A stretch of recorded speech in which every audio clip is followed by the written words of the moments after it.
Reliving the seeds of 1781, the period when tobacco cigars became the most acclaimed industry. Antonio Lopez E. Lopez, the sobriquet of the great Tabacalera Incorporator, the sole founder who formed the Compañía General de Tabacos de Filipinas. It is to take over the Philippine tobacco monopoly from Spanish government, which he succeeded. The tobacco monopoly was implemented in Ilocos Norte, which among the provinces that planted nothing and sold their harvests only to the government, leaving little for the farmers. No other provinces was allowed to plant tobacco.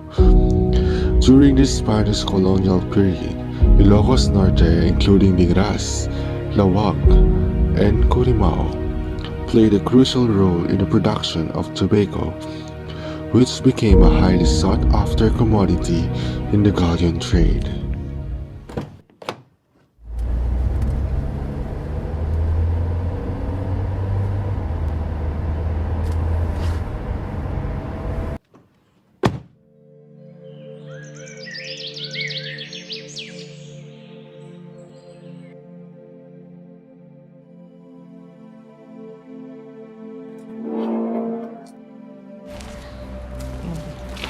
Ano tayo nagan yung itatayan tata?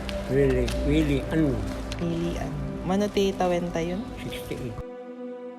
Mano tawen yung itatay nga agbanbantay ito yan. Tatatiri sila. Idikwa adab. Adabo buong pagtatawi nga di lalakay nga aksibog ti mura tabako. Huwag mura tabako ini. Ngam itatan. Sawan. Nagaburanan. Nakita yung pelang timo imol mula iti lawlaw kat tabako idiko. Awan. Gandaan. Pagay ili. Pagay idikot na abutan. Mani. Isla. Kamuti. May mulmula. Ano rin, ti pang-awag da ito yan. Kamarin ko na di dakang tubig. Hindi una na tabakulero ko na pagsakat ng tabako. Hindi kamarin ko na Following nature's right, the Tabacalera in Negras or Camarin shows the scars of past calamities. Though parts are worn, a local farmer together with his family cares for and protects the estate. Despite the chaos, the Tabacalera's allure endures.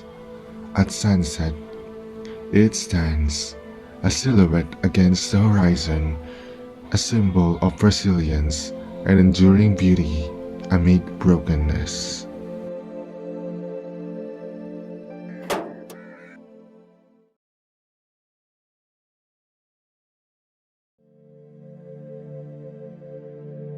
Under the tobacco monopoly, the Spanish government held complete control over the production, sale, and distribution of tobacco. Farmers in regions like Ilocos Norte were mandated to sell their tobacco exclusively to government-operated warehouses, such as the tabacaleras. Lawag, being a crucial trade hub in the region, served as a central point for the collection and distribution of tobacco within the monopoly system. The tobacco from Lawag and surrounding areas was collected and processed in government-controlled tabacaleras before being sent to Manila or exported via the galleon trade routes.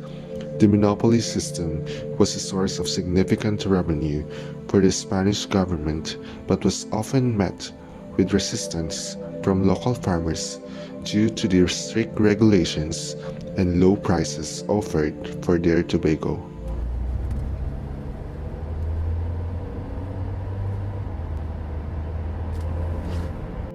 Amidst the busy road of Lawag City, there stands the beauty of Tabacalera that was built in 1878 with the purpose of housing all the tobaccos from other municipalities in Ilocos Norte during Spanish era.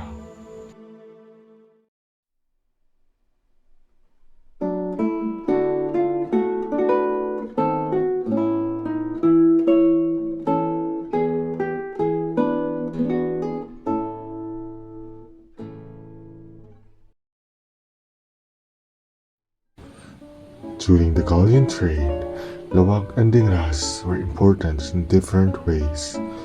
Dingras grew prized tobacco, and lawag was a busy trade hub. Tobacco from dingras went through lawag to reach the galleon trade routes. Both places, tabacaleras, had similar Spanish-influenced architecture due to this trade.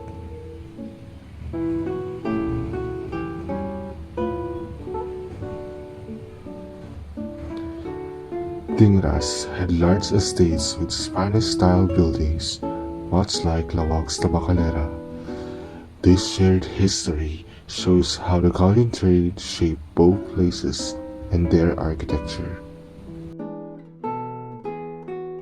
The transformation of Lawag's tabacalera into the Museo de Iloco, backed by local government funding, marks a significant shift in preserving Ilocos Norte's rich culture.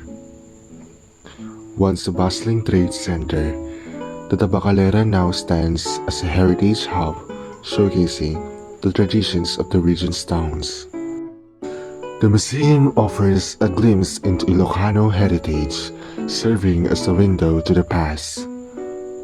Post-pandemic, extensive restoration efforts revitalized the structure, emphasizing the preservation of its historical significance and architectural allure. The Museo de Iloco likely maintains well-preserved colonial-era architecture, undergoing periodic restoration to uphold its structural integrity. The interior spaces now have been adapted to house cultural artifacts, exhibits, and galleries, all contributing to representing and honoring Ilocano heritage.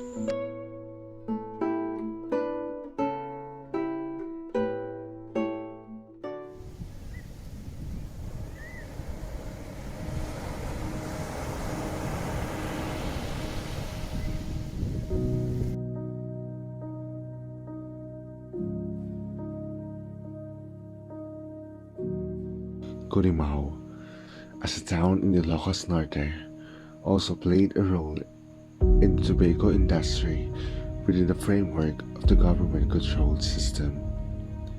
Curimao's tabacalera, being located in a coastal town, functioned as a collection center where the harvested tobacco from the surrounding areas was brought, processed, and prepared for shipment. Once a bustling center in the era of the tobacco monopoly, now stands abandoned, echoing tales of its rich history through haunting architectural remnants. These dilapidated structures, weathered by time and neglect, symbolize a once thriving legacy in the tobacco trade, silently narrating the region's past. Despite the decay, hints of colonial-era grandeur picture the ruins, offering glimpses of its former glory. The picturesque location of these ruins, nestled by the tranquil Curimao Bay and framed by radiant sunsets, attracts visitors seeking the charm of history intertwined with nature's beauty. The tabacaleras hold a shared story, each captivating as the sun sets. Weathered by time, they speak of heritage and strength. Each tabacalera, despite its age, carries a unique allure in the waning light, showing hints of its former glory.